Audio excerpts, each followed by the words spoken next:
একটা সময় ছিল গোটা ভারতবর্ষ ছিল হিন্দু অধ্যুষিত, হিন্দুদের বসবাস ছিল না কোনো মুসলিম।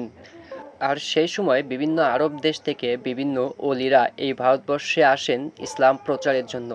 তারই মধ্যে একজন ছিলেন হযরত শেখ শাহ ফরিদ রহমাউল্লাহ। আজকে আমি চলে এসেছি হযরত শেখ শাহ ফরিদ রহমাউল্লাহর মাজার শরীফ পারফরদপুরে। আজকে আমি আপনাদেরকে এই ভিডিওতে হযরত শেখ শাহ ফরিদ রহমাউল্লাহর মাজার শরীফ, গায়েবী মসজিদ এবং হযরত শেখ শাহ ফরিদ রহমাউল্লাহর সমস্ত জীবনী জানানোর চেষ্টা করব। ফরিদপুর উপজেলা বাজার হতে 2 কিলোমিটার উত্তরে পারফরদপুর গ্রামে অবস্থিত হযরত শেখ শাহ ফরিদ রহমাউল্লাহর মাজার শরীফ। আর সেই মাজার শরীফে যাব আমি ফরিদপুর উপজেলা বাজার হতে 5 টাকা অটো ভ্যানে ভাড়া দিয়ে চলে যাব সেই শেখ শাহ ফরিদ রহমাউল্লাহর মাজার শরীফে। আমি এখন আছি হযরত শেখ শাহ ফরিদ রহমাউল্লাহর মাজার শরীফ পারফরদপুরে, আর তার পাশেই আছে একটি গায়েবী মসজিদ। ষোড়শ শতাব্দীতে হযরত মখদুম শাহ এই রাজশাহী অঞ্চলে আসেন ধর্ম প্রচারের জন্য।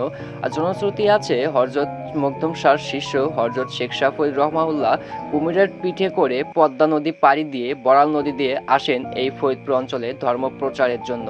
হযরত শেখ শাহ ফরিদ রহমাউল্লাহর কথাবার্তা, আচরণ এবং তার ধর্মভীরুতায় তার কিছু অনুসারী হয়, আর তার অনুসারীদের নিয়েই এই ফরিদপুর অঞ্চলে ধর্ম প্রচার করেন।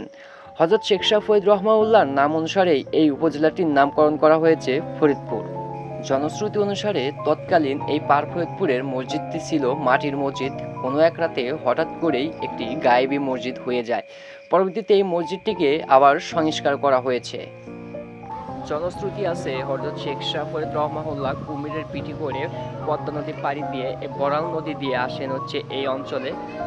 শেখ শাহ ফরিদ রহমাউল্লাহর মৃত্যুর পরেও 5-6 বছরে দুইবার একবার কুমিরকে দেখা দিচ্ছ এই নদীর ঘাটে, কিন্তু হঠাৎ কেউ একজন শিকারী সেই কুমিরটিকে গুলি করার পর থেকে আর দেখা যায় না। তার মৃত্যুর পরে 4-5 বছর দেখা গিয়েছে সেই কুমিরটাকে। এটা হচ্ছে জনশ্রুতি। আর এই যে মসজিদ দেখছেন, এই মসজিদে হচ্ছে গায়েবী মসজিদ বলে জনশ্রুতি আছে, যে হঠাৎ করেই রাতারাতি একটি মসজিদ নির্মাণ হয়েছে। কিভাবে হয়েছে তা কেউ জানে না।